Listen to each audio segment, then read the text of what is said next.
After many hours of travel, Nanda sat beside a weathered rock to rest her weary legs. The desert stretched endlessly in all directions, and the sun was beginning to rise, painting the sky as an Instagrammable moment with soft hues of orange and pink. The silence of the desert was only interrupted by the occasional gust of wind, sweeping across the dunes. Nanda felt her fatigue weigh heavily on her, but she also found herself strangely detached, lost in the vastness of the land.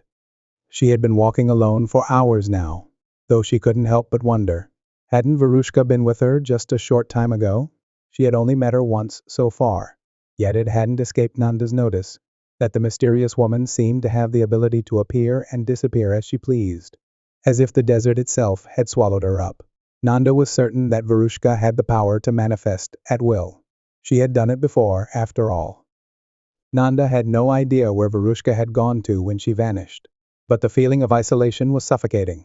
She had faced obstacles on her own, with no help, no guidance. It was strange, given the power Veruschka held. Why not appear when she was needed? Was it some test? Or was it simply that Veruschka chose to observe rather than intervene? Lost in thought, Nanda looked up just in time to see Veruschka reappear at her side, as though she had never left.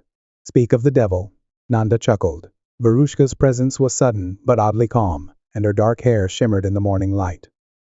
Nanda spoke, trying to mask the sharpness in her voice. I've been walking for hours without a word from you. I thought you'd faded away completely. Veruschka smiled faintly, unfazed. The desert has its ways, Nanda. I appear when needed, though my presence shifts like the sands beneath us. Your journey will test you in ways you cannot yet imagine. Nanda's brow furrowed slightly. It wasn't a question of needing Veruschka's presence. It was that she had struggled without her for so long. But she kept her thoughts to herself for now, focusing on the task ahead. Test me how?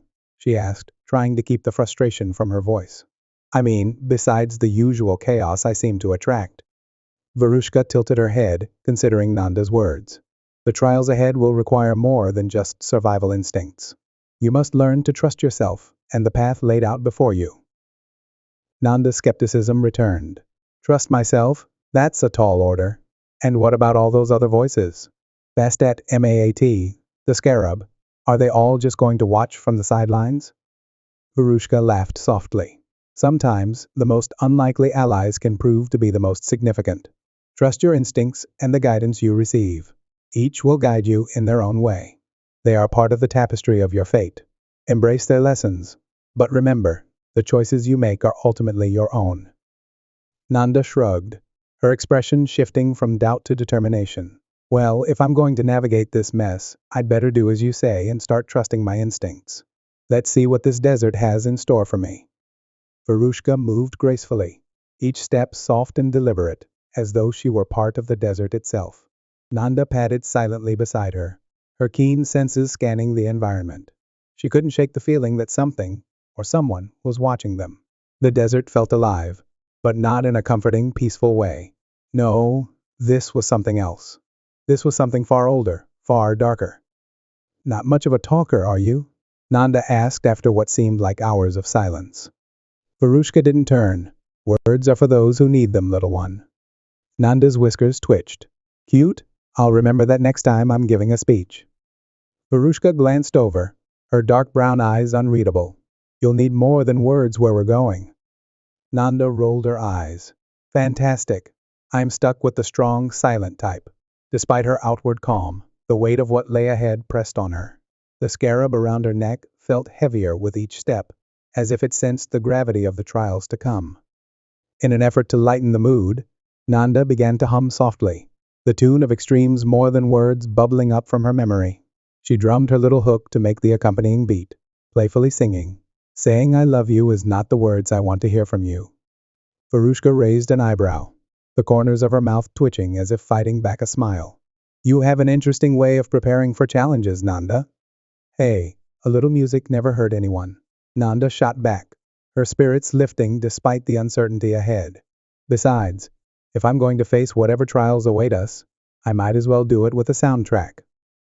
The lush oasis where they had begun slowly faded from view behind them. As the first rays of sun began to warm the sand, Nanda broke the silence again, her curiosity getting the better of her. Ah, the temple of Maat, at long last we are about to meet. Seen one temple, seen them all, right? No? I'm just unclear. All this time traveling is messing with my memory. I keep seeing the same places in different timelines. She recalled the fierce battles she had recently fought in other temples. Who knew where?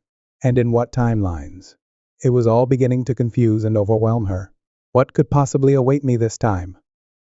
Veruschka's lips curled into a faint smile. This time your journey will delve deeper into its significance.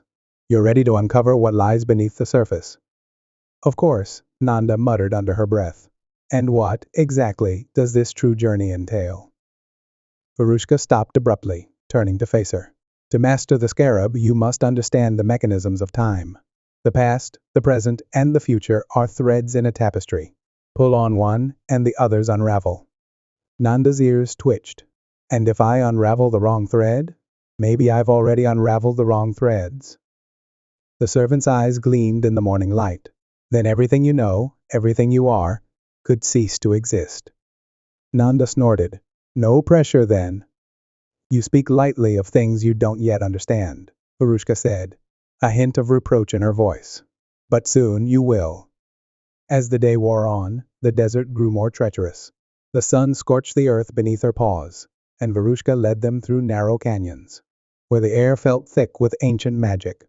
The canyon walls seemed to press in on all sides, casting long, twisting shadows that danced like specters.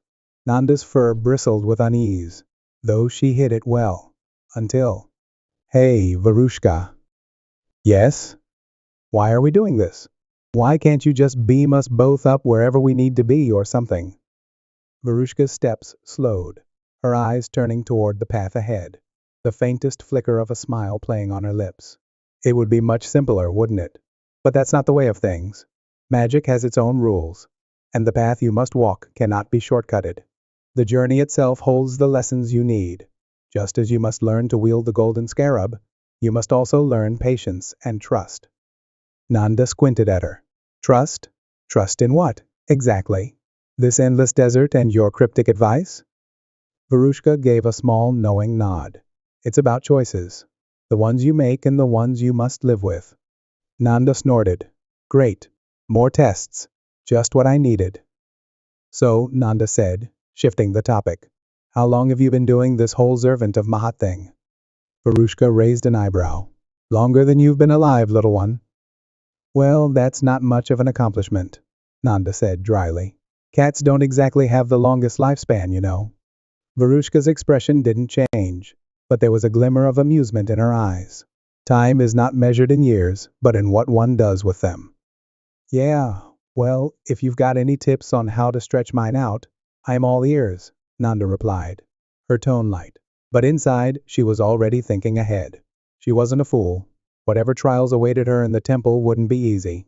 And if there was one thing she had learned in her short, complicated life, it was that nothing worth doing ever came without a cost. As they journeyed on, the sun beat down relentlessly, and the endless dunes stretched on forever. Just when it felt like hope was fading, they crested a particularly large dune, and Nanda's breath caught in her throat. Before them, nestled between two towering cliffs, stood the Temple of Mahat. Though she had been sightseeing in a couple of temples now already, this one felt strangely different. Perhaps because it was not a temple she remembered from the time when Thebes was lush with greenery along the Nile. It was something else entirely. This place, this moment in time, felt like a different reality altogether. The majestic structure almost blended into the rocky backdrop, its dark stone pillars etched with glowing hieroglyphs, doing their usual thing of pulsing faintly with ancient power. The cliffs shielded the temple from view, creating a natural fortress, hidden from wandering eyes. Only those who knew exactly where to look could hope to find it. As they drew closer, Nanda noticed how the temple's architecture seemed to merge with the landscape. The stones, weathered by time and sand, echoed the hues of the surrounding rocks, making it feel like an extension of the earth itself. Here the air was thick with history, and a strange, ancient energy hummed beneath her fur. Nanda felt the weight of time pressing upon her, a mix of curiosity and reverence swelling within her chest. This place wasn't just old, it was timeless. Veruschka led her to the entrance, where two enormous stone doors stood closed. partly obscured by a thin layer of sand that had accumulated over centuries. With a gentle touch, Veruschka placed her hand on the smooth surface, and with a soft rumble, the doors slowly swung open, revealing a dimly lit corridor stretching into darkness. Inside, Veruschka said, "You will face 3 trials. Each one will test your connection to time in a different way. Only by passing them can you gain the strength and wisdom to wield the scarab." Nanda tilted her head, her green eyes narrowing. "And if I fail?" Veruschka's smile was enigmatic. "Failure is not an option." Nanda sighed. "Well, that's comforting." Without another word, Veruschka turned and vanished, leaving Nanda standing alone. She stood there for a moment, then muttered, "Guess we're skipping the handshakes and goodbyes." Taking a deep breath, Nanda stepped into the temple. As soon as her paws crossed the threshold, the heavy stone doors slammed shut behind her, sealing her inside the dimly lit corridor. The hieroglyphs on the walls cast an eerie glow, and the silence was so profound that Nanda could hear her own heartbeat. "This is fine," she thought, her tail twitching slightly. "Just another ancient temple full of mystical trials, designed to test my ability to not screw up time itself. No big deal." The corridor soon opened into a wide chamber with a ceiling that arched high above her. 3 tall pillars stood at the center of the room, each adorned with a different symbol: an hourglass, a set of scales, and a crescent moon. Nanda's eyes darted between the symbols. "Oh, sure. Let's make this as obvious as possible. Past, present, future. Got it." Before she could make a decision, a voice echoed through the chamber, soft yet powerful, as if coming from the very stone itself. "The first trial, the trial of the past.